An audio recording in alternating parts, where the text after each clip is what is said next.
Okay, so here we go with another concept, okay? And this usually, I do ask in therapy. I'm a licensed marriage family therapist, and as I'm querying my clients and my patients, I ask about their self-care routines. Do you journal? Do you meditate? And then I ask them, what's your spiritual life like? And, you know, opens up a whole host of problems, answers, all different kinds of things. My basic premise, as I alluded to in the previous video, spirit is separate from thoughts and feelings. It's separate from the soul, okay? And the definition, I'm going to give you a leading question, and it's going to drive some people up the wall, and others are going to go, dude, I totally get it. Are you a miserable sinner separated from God, or are you a divine being having a human experience? You know, my people from the valley go, dude, I'm the second one. A lot of people do hold to that. If you are a divine being having a human experience, okay, when mom and dad came together and the X and the Y chromosomes crossed, okay, the real you came hurtling across the galaxy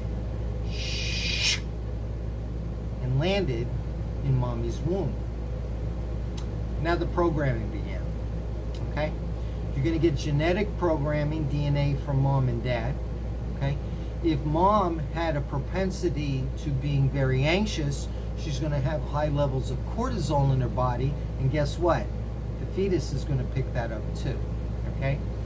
I'm Irish, Norwegian, and some English. So, you know, I've got the alcoholism gene. I have Irish anger.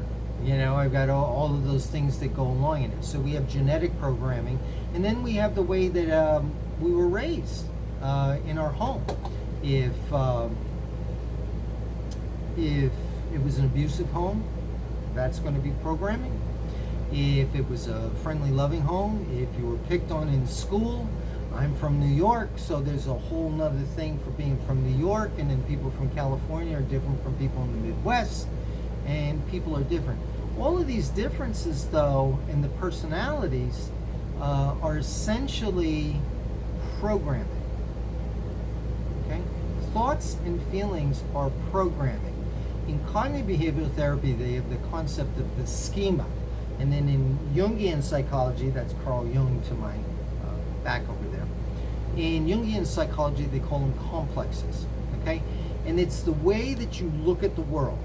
It was largely developed because of the home that you came from and how you see things.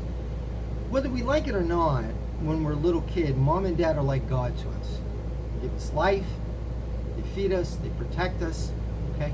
We learn our behaviors by watching them.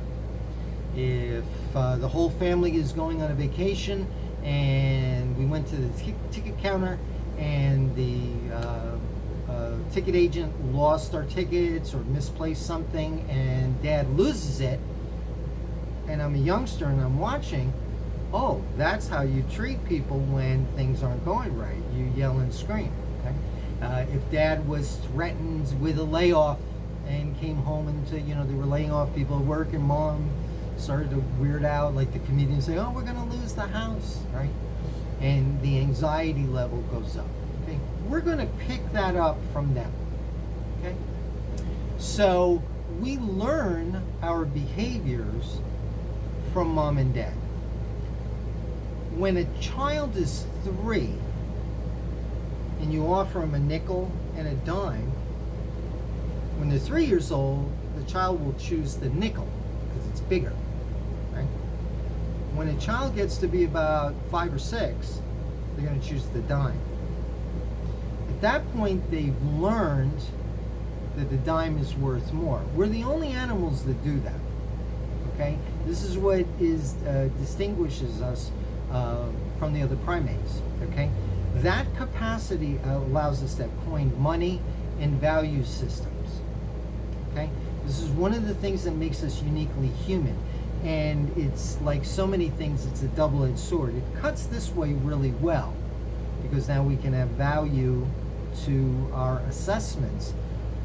But the problem is when it cuts back against us. When we think something isn't right with me, I'm not as good as him or her, mommy doesn't like me, I'm no good, I'm a problem. When those things start, they create complexes or schemas, depending on which school of psychology you're using, okay? Not exactly the same thing, but for our purposes, it's going to work. And it's how we're looking at the world.